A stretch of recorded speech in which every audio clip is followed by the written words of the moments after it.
성경을 읽다 보면 굉장히 좀 이해하기 어려운 본문이 있습니다. 그 중에 이제 한 본문이 아마 아나리아와 삽비라의 이야기일 것 같습니다. 꼭 죽었어야만 했을까? 너무 과하지 않을까? 이러한 생각들을 충분히 가질 수 있는 본문입니다. 우리가 이제 먼저 알아야 될 것은 성경은 의미 없이 기록된 것이 하나도 없다라는 것이죠. 그러니까 아나니아 삽비라의 이야기가 인간적인 측면에서 보면은 좀 난해하고 좀 납득이 안 가는 부분이 분명히 있습니다. 하지만 분명히 이 아나니아 삽비라 이야기를 통해서 하나님이 주시는 메시지가 있다는 사실을 우리는 기억하며 본문에 접근을 해야 됩니다. 그래서 오늘 이 아나니아 삽비라 이야기를 통해서 하나님이 우리에게 어떤 메시지를 주시는지 함께 살펴보도록 하겠습니다. 오순절 성령 강림 이후의 교회는 놀라운 일들의 연속이었습니다. 성령이 임하자 사도들에게 제자들에게 놀라운 현상들이 일어났습니다. 또 방언도 하고 많은 사람들이 자기 나라의 언어로 사도들의 이야기를 듣는 그런 놀라운 기이한 현상도 듣게 됐고, 또 베드로가 설교할 때 많은 사람이 회심하는 역사도 있었고, 나면서부터 걷지 못하는 사람이 치유받는 기적도 일어났습니다. 그런데 좋은 일만 있었던 것이 아니라 4장에 들어가면 어떤 일이 시작됩니까? 도전이라는 것이 드디어 시작이 됩니다. 교회에 도전이 있습니다. 교회가 순탄하게 가는 것들을 싫어하는 세력들, 예수 그리스도의 이름이 전해지는 것을 싫어하는 세력들이 있습니다. 종교 지도자들이죠. 그들을 통해서 교회의 도전이 시작되었습니다. 사도들을 옥에 가두고 신문하고 협박을 했습니다. 그런데 성령 충만한 제자들은 이전에 그 두려움이 많았던 제자들이 아니었습니다. 여종의 말에도 겁에 질렸던 그런 베드로가 아니었습니다. 너무나도 용기 있고 담대했고 또 그들의 말에는 논리도 있었습니다. 뿐만 아니라 그 기적의 현장을 지키면 수많은 목격자들이 있었기 때문에 종교 지도자들은 어떻게 했습니까? 사도들을 풀어줄 수밖에 없었어요. 여러분, 사도들이 그 무시무시한 예수님을 죽음으로 몰아갔던 그 무시무시한 종교 지도자들의 손에서 아무런 해를 받지 않고 풀려났습니다. 얼마나 놀라운 일입니까? 이 일을 알게 된 교회의 성도들은 어떤 마음이었을까요? 굉장히 기쁘고 이전에 있었던 성령의 역사와 함께 굉장히 더 고무된 그런 마음이었을 것이 분명합니다. 사도들이 옥에 갇혔을 때 성도들은 뭘 했을까요? 어떤 마음이었을까요? 그들은 분명히 초조했을 거예요. 불안했을 겁니다. 두려웠을 겁니다.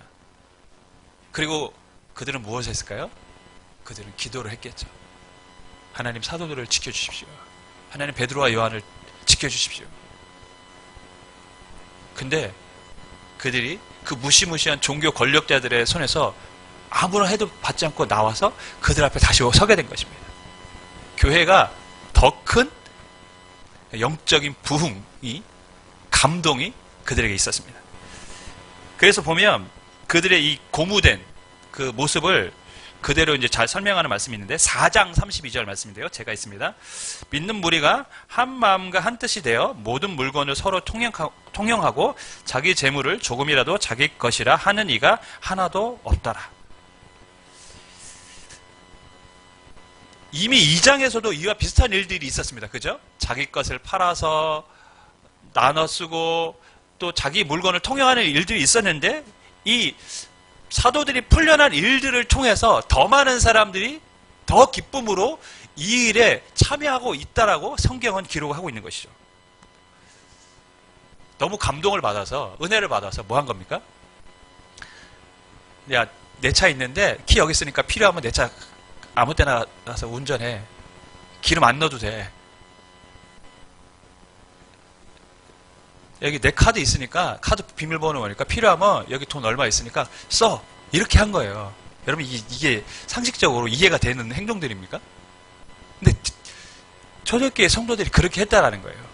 근데 우리가 여기서 또한 눈여겨봐야 될 말씀이 있는데 한마음과 한뜻이라는 단어예요. 그러니까 누가 시킨 게 아니라는 것이죠. 누가 강요한 것이 아니라 교회의 사도들이 지도자들이 요구한 게 아니라 자발적으로 물건을 내놓고 자발적으로 나눔의 실천을 했다라는 것입니다. 그러니까 하나님이 사도들을 지켜주시고 자신들의 기도에 응답해왔다는 것을 그들이 알게 되니까 그들 안에 무엇이 일어납니까? 자발적인 헌신과 섬김의 본이 시작되었다는 것입니다. 더 왕성해졌다는 것이죠. 이게 중요합니다, 여러분. 저희 어머니가 신앙생활을 하시면서 많은 이제 봉사를 하셨는데, 뭐 교회 김장, 식당에서 주방 봉사, 교회 청소 이런 것도 많이 하셨어요. 근데 뭐 그 당시에 이제 신앙생활 하셨던 분들은 다 그렇잖아요. 목사님들 뭐 섬기는 것을 중요하게 생각했던 분들이고, 그래서 김장을 하면은 목사님 뭐 좋아한다고 알타리 뭐 해가지고 또 이렇게 드리고 했어요. 여러분들이 그런 걸 하라는 게 얘기가 아니라 그분들은 그렇게 하셨어요. 왠지 아십니까? 그게 기쁨이라고 생각했어요. 실제 우리 어머님이 몸이 조금 이렇게 건강하신 부분지는 않아요. 골다공도 심하시고 다리도 불편하신데, 그런데도 그 봉사를 할 때마다 하시는 말씀이, 그때는 그렇게 힘들어도, 몸은 힘들어도 봉사하는 게 즐거웠다는 것이죠. 기뻤다고. 왜 즐겁고 기뻤을까요? 은혜를 알았기 때문이죠. 하나님의 내 삶 가운데 함께 하신다는 걸 알기 때문에 봉사가 즐거운 겁니다. 여러분, 지금 이 초대교회 성도들이 하는 일들이 누가 시킨다고 할 수 있습니까? 시킨다면 반란이 일어나겠죠. 불평, 불만이 쏟아지겠죠. 그들이 시킨다고 하는 게 아닙니다. 자발적으로 기쁨으로 합니다. 왜 그렇습니까? 하나님의 인도하심. 우리가 기도했을 때 하나님이 들어주셨다는 것을 경험을 했거든요. 하나님의 은혜가 있다라는 것을 그들이 더 깊이 이 사도들의 사건을 통해서 체험하고 나니까 그들이 기쁨으로 주일에 봉사를 하고 헌신하는 것입니다. 여러분, 우리가 실은 이왕 신앙생활을 하는데 어떻게 신앙생활을 하기를 원하십니까? 저희가 기쁨으로 봉사하며 주님 앞에 헌신하며 예배할 수 있기를 주님으로 간절히 부탁을 드리고 그렇게 되기를 간절히 소망하겠습니다. 그게 중요합니다, 여러분. 여러분, 그렇게 되기 위해서는 우리에게도 하나님의 은혜의 경험들이 필요하고 기도의 응답들이 필요하다는 것이죠. 기쁨으로 신앙생활을 하기 위해서. 여러분, 사도들이 기도했을 때 그 기도의 혜택을 누가 받았다고 했습니까? 남에서부터 걷지 못하는 그 사람이 기도 혜택을 받았어요. 교회의 성도들이 기도를 했을 때 그 기도의 응답, 하나님의 인도와 보호가 누구에게 임했습니까? 사도들에게 임했어요. 우리가 기도할 때 중요합니다, 여러분. 어려운 상황에 있는 이 나라에, 이 교회에 하나님의 은혜가 임하는 것입니다. 우리가 우리 가정을 위해서 또 우리 지체들을 위해서 기도할 때 그 기도가 우리의 가정의 다른 구성원과 더 나아가서 우리 교우들에게 임하는 것입니다. 그래서 우리가 서로를 위해서 기도하는 것이죠. 제가 설교를 준비하면서 곰곰이 생각한 게 있어요. 그게 뭐냐면, 기도 제목을 내라고 해도 잘 안 내시니까 어떤 방법을 할까. 앞으로도 계속 기도 제목을 할 것입니다. 근데 제가 하루에 가정이면 한 가정,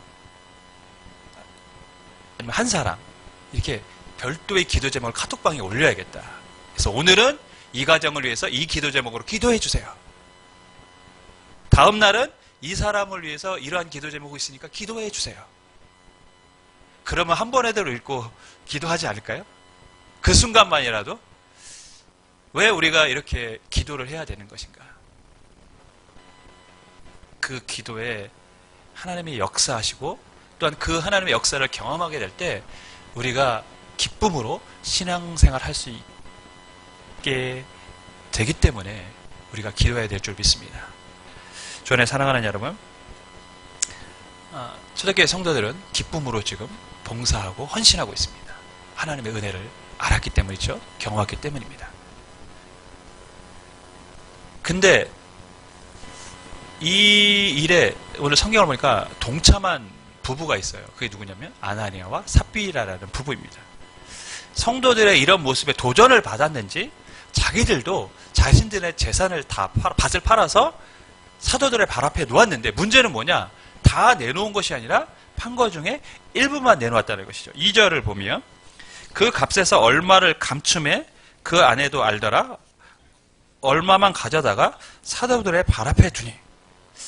여러분, 일부만 내놓는 것만 해도 실은 대단한 거 아닙니까? 실은 일부만 내놓았다는 것에 대해서 성경이 잘못했다고 말하지는 않습니다. 왜냐하면 베드로가 나중에 말할 때 밭이 팔기 전에도 네 것이며 판 뒤에도 네 것이 아니냐, 네 임의대로 할 수 있었던 거 아니냐 얘기를 한 거 보면 반만을 내놨어. 일부분만을 내놓은 것 때문에 문제가 된 것은 아니라는 것을 우리가 알 수 있습니다. 이들은 자발적으로 자신의 재산을 팔았고 가난한 사람들과 교회를 위해서 사도들에게 주었습니다. 전부를 내놔도 상관없고 일부를 내놔도 상관이 없습니다. 근데 왜 문제가 되었던 것인가요? 성경은 이들이 감추었다라는 표현을 쓰고 있다는 데 우리가 주목을 해야 합니다. 이들은 지금 분명히 감추었다라고 합니다. 그 말은 무엇이냐면 이들은 원래 교회와 성도들에게 성도들이 다 자신들의 물건을 팔아서 많은 사람들이 사도들의 발 앞에 놓는 것을 보면서 자신들도 우리가 이 밭을 팔아서 다 내놓겠습니다. 약속을 했던 것이죠. 우리도 이렇게 할 것입니다. 그런데 어떻습니까? 다 팔고 나서 다 내려고 하니까 어떤 마음이 들었을까요? 아깝죠. 그리고 이걸 다 주면 내가 어떻게 살지? 염려도 됐겠죠. 그러니까 다 낸 것이 아니라 일부는 감추고 일부만 내었습니다. 여러분, 분명한 것은 일부만 낸 것 자체가 문제가 된 것은 아닙니다. 그들이 속였다는 게 문제가 되는 것입니다. 속였습니다. 베드로가 전부냐 할 때 전부라고 얘기를 했어요. 그럼에도 불구하고 이들이 이 일 때문에 죽음을 당한 것은 아무리 생각해도 그래도 좀 과한 일이 아닌가 싶은 생각이 들기도 합니다. 그럼 이 아나니아 삽비라의 죽음이 과연 우리에게 어떤 교훈을 주는지 먼저 살펴보도록 하겠습니다. 첫 번째 세 가지 교훈이 있다고 생각하는데, 첫째는 바로 이 내부의 도전이 시작되었고 그 내부의 도전이 교회를 병들게 한다는 것입니다. 사도행전은 도전과 응전에 대한 성경이라고도 말할 수 있습니다. 예수님께서 사도행전 1장 8절에 오직 성령이 너에게 오시면 너희가 권능을 얻고 예루살렘과 온 유대와 사마리아 땅끝까지 내 증인이 되리라 말씀하셨고, 실은 그 말씀이 그대로 성취가 되어지는 것을 기록한 것이 사도행전입니다. 그러니까 즉 예수님이 말씀하신 대로 복음은 예루살렘, 유대, 사마리아 땅끝까지 전해지는 과정으로 사도행전이 기록이 되고 있어요. 근데 중요한 건 뭐냐면 그 과정 중이 순탄하지는 않았다는 것이죠. 여러분 4장부터 보면 끝나기 28장까지 수없이 많은 도전, 복음에 대한 도전, 위협들이 항상 있었다는 것이죠.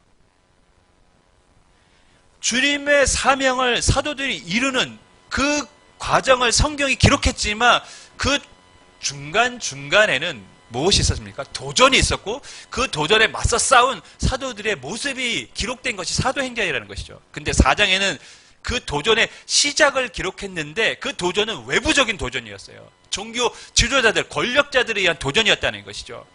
근데 그 권력자들의 도전으로 사도들의 입을 막을 수 있었습니까? 막을 수 없었어요.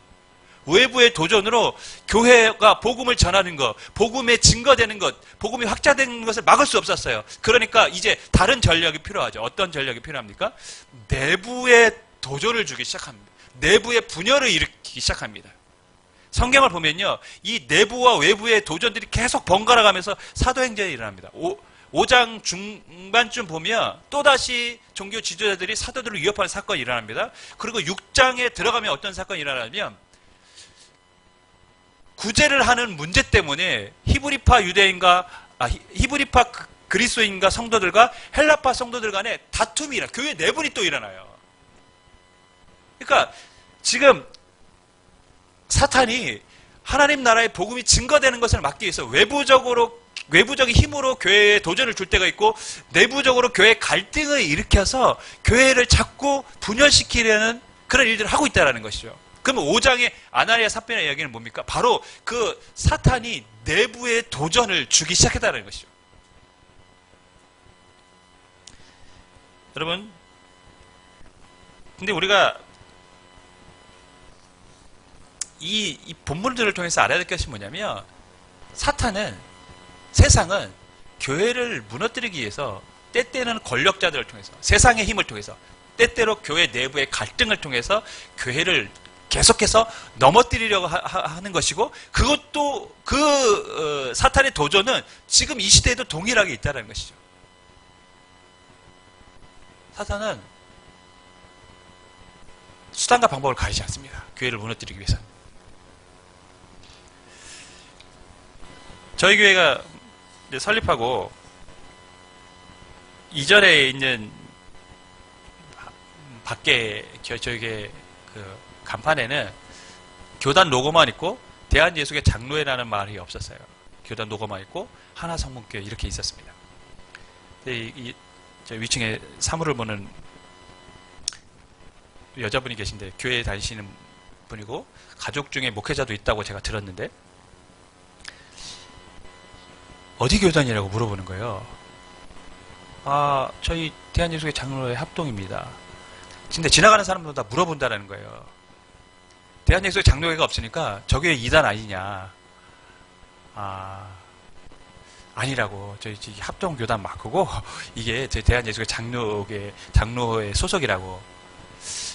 이게 사람들이 그렇게 말을 안 하면 모르는구나. 이런 생각이 들었어요. 그런데 문제는 뭐냐면, 그건 신천지 사태가 있어서 잘 알지만, 대한예수교 장로의 합동 로고를 단 신천지 교회도 꽤 많아요. 신천지 교회인데, 교단 로고를 달았어요. 우리 교단 로고를. 그거 보면은 뭔지 압니까? 대한예수교 장로교 합동 소속의 교회인지 알고 갔는데, 그 교회가 뭡니까? 신천지 교회예요. 그래서 그런 교회들도 꽤 있습니다, 여러분. 또 신천지가 전략이 추수꾼이라는 전략을 들어보셨죠? 성도들이 많지 않은 교회에 신천지 교회 성도들 몇 명이 옵니다. 굉장히 열심히 봉사를 해요. 그럼 어떻습니까? 작은 교회에서 열심히 봉사하면 두각을 나타내죠. 사람들이 인정해주고 얼마나 목회자가 좋겠습니까? 그래서 의지하게 됩니다. 사람들을 따르게 됩니다. 그런 다음에 시간이 좀 지나면 어떡합니까? 신천지교회 사람들이 몇 명도 이렇게 들어오면 그 사람들이 입김이 세집니다. 그러면서 이제부터 사람들에게 자신들이 인정받기 시작하면 목회자를 비방하기 시작합니다. 설교가 어떻다. 성경적이지 못하다. 뭔가 문제가 있는 것 같다. 그래서 첫 번째 방법은 그래서 목사를 쫓아냅니다. 쫓아내면 신천지 목사가 옵니다. 그래서 그 교회를 신천지화 시키는 거예요. 그게 신천지의 전략이 그랬습니다. 근데 사람들이 동조를 안 하면 목사를 쫓아내지 못하면 어떻게 할까요? 자기랑 통했던 사람들을 데리고 나가서 신천지 교육을 시키는 거예요. 그래서 신천지 성도로 만드는 것입니다. 이런 전략들을 폈어요. 아주 수단과 방법을 가리지 않죠. 여러분, 사탄은 교회를 무너뜨리기 위해서 수단과 방법을 가리지 않습니다. 근데 우리가 알아야 될 것은 뭐냐면 외부적인 핍박 때문에 교회가 무너지지는 않습니다. 지금 세상이 교회를 향해서 막 비판하지만 실은 그 비판 때문에 교회가 무너지지는 않습니다. 실은 교회를 병들게 하고 무너지는 것은 뭡니까? 내부의 부패입니다. 내부적인 것입니다. 여러분, 교회가 갈라지는 대부분의 원인이 어디 있습니까? 무너지는 대부분의 원인이 어디 있습니까? 외부의 핍박 때문에 그렇습니까? 안 그렇습니다. 여러분. 외부의 핍박이 있으면 더 강하게 결속을 하게 되어 있습니다. 더 신앙을 지키려고 노력을 합니다. 근데 교회가 무너지는 대부분의 원인들은 다 내부에 있습니다. 높은 자리에 있고 싶은 사람들, 또 교회의 힘을 차지하고 싶은 장로들과 목회자들의 대립, 물질적인 문제, 교회 안에 있는 성적인 문제, 이런 것들이 교회를 무너뜨리지 외부의 핍박이 교회를 무너뜨리지 않습니다. 근데 사탄은 지금 교회를 무너뜨리기 위해서 어떤 전략을 펴고 있습니까? 내부의 혼란을 지금 가중시키고 있고 그 시작을 아나니아 삽비라를 통해서 하고 있는 것입니다.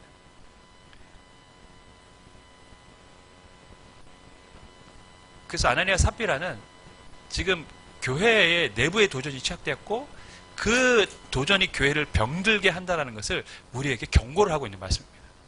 두 번째는 아나니아 삽비라 이야기가 우리에게 주는 교훈은 인간 중심의 신앙을 버려야 한다는 것이죠. 여러분, 아나니아 삽비라가 실은 재산을 팔아서 나눠주려고 했는데 근데 본인들이 지금 아까워한 거잖아요. 근데 왜 팔아서 주려고 했을까요? 동기가 어디 있을까요?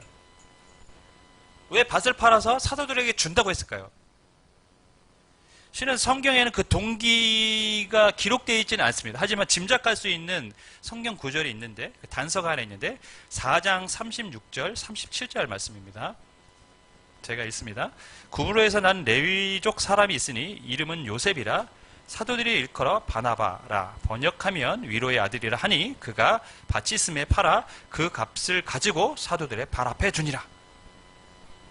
많은 사람들이 하나님의 행하신 일들을 경험하면서 고무가 돼서 자신의 재산을 팔아 사람들과 통용하고 나눠 쓰는 일들이 점점점 커져갔습니다. 근데 성경에는 유독 그 일을 한 사람 중에 바나바라는 사람이 있었다고 그 이름을 지금 특별하게 거론을 하고 있습니다. 다른 사람 이름을 거론하지 않는데 바나바는 거론을 하고 있다는 것이 우리가 중요합니다. 왜냐하면 그가 했던 행동이 다른 사람들보다 좀 더 특별하고 영향을 끼쳤다는 것을 우리가 알 수 있습니다. 그리고 이 바나바의 이름이 거론된 이후에 아나니아 삽비라가 밭을 팔아서 사도들에게 두었다는 이야기를 보면 바나바의 행동이 아나니아 삽비라에게 분명히 영향을 끼쳤다는 것이죠. 즉 아나니아 삽비라는 바나바처럼 되고 싶었다는 것을 우리가 알 수 있습니다. 그럼 바나바는 누굽니까?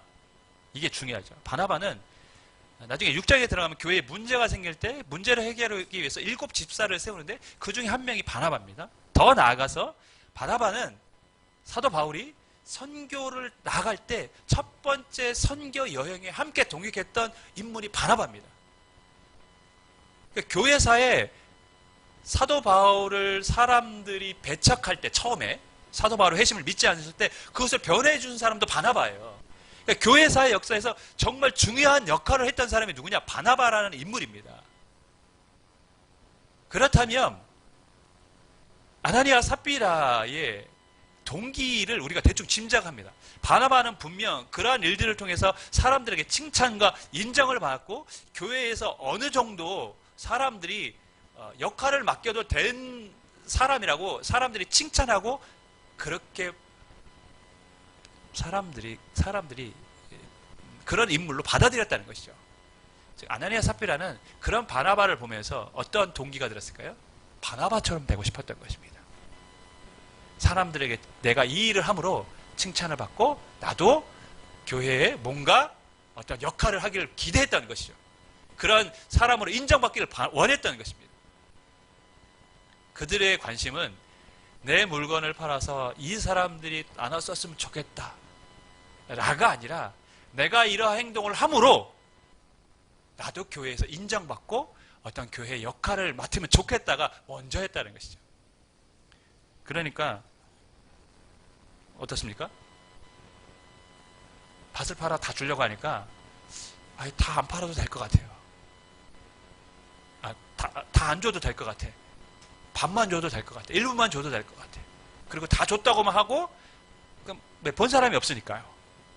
그렇게 하면 사람들이 나를 알아줄 것이라는 그런 마음이 욕심이 생겼던 것이죠. 아나니아와 삽비라의 동기는 하나님 중심이 아니었어요. 인간 중심이었어요. 내가 높아지고 내가 교회에서 뭔가 어떤 자리를 차지하고 싶은 그런 욕망이 있었던 것이죠. 여러분,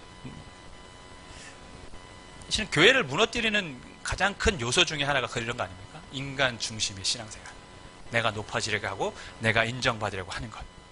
그것 때문에 갈등이 있고 싸움이 있고 그렇습니다. 장로님들 많은 교회에서도 그래요, 여러분. 서로 파워 게임을 합니다. 뭐 다 그런 건 아닙니다. 예, 다 그렇다고 하면 제가 잘못된 이야기고요. 그런 교회들도 있어요. 그게 인간의 이제 본능이죠. 높아지고 싶고 뭔가를 내가 더 다른 사람보다 높은 자리에서 뭔가를 권력 같은 것을 휘두르고 싶은 마음, 그것이 인간 안에 있다라는 것이죠. 예전에 우리 한국교회가 이제 전도 집회가 항상 이렇게 있고 또 많은 교회가 그것을 할 때 웃지 못할 해프닝들이 많았습니다.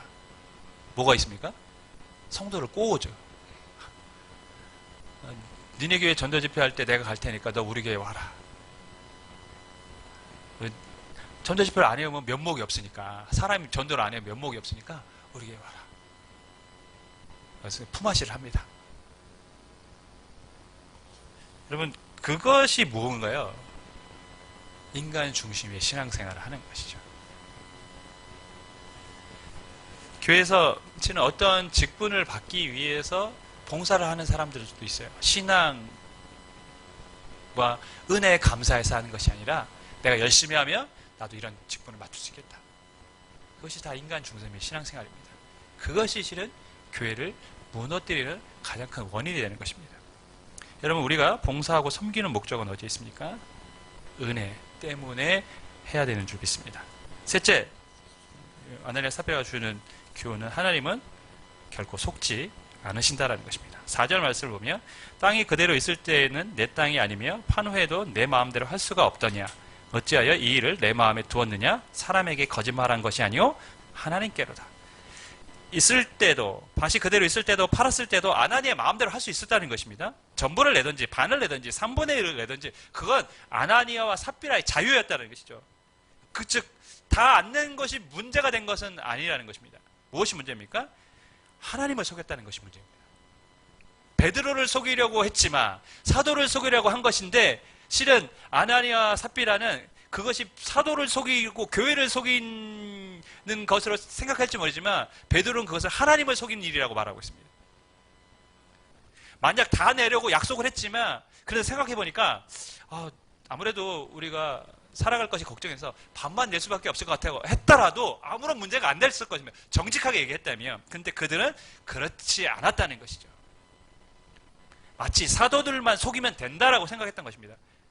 하나님을 믿고 따르려고 교회에 헌신하려고 왔던 사람들인데, 표면적으로 보면, 그런데 하나님이 보고 계시고 하나님이 이 모든 상황을 알고 계시다는 것을 전혀 생각하지 않고 지금 그들은 뭘 하고 있습니까? 이런 일들을 행하고 있었다는 것이죠. 근데 그게 아나니아와 삽비라만 그럴까요? 사람은 속일 수 있지만 하나님을 속일 수 없습니다. 하나님이 보이지 않으시지만 우리는 안 보입니다. 그렇다고 하나님이 우리의 모든 생활을 안 보고 계시지는 않습니다. 다 보고 계십니다. 근데 우리도 아나니아와 삽비라처럼 살아가죠. 마치 하나님은 내 삶을 안 보고 계신 분처럼. 내가 이것을 하면 다른 사람이 모르면 내가 한 일을 아무도 모르는 것처럼 그렇게 행동들을 하고 살아갈 때가 많지 않습니까? 그러나 하나님은 다 보고 계십니다. 사랑하는 여러분, 실은 우리가 이 아나니아 삽비라 이야기를 통해서 그러한 도전을 받아야 되는 것이죠. 실은 우리도 아나니아와 삽비라와 같은 모습이 있습니다. 겉으로는 뭔가 신앙적인 모습을 보이지만 내적으로는 실은 부패하고 거짓이 많고 그런 사람들이죠. 사람은 속아줄 수 있어요. 하나님은 속일 수가 없습니다.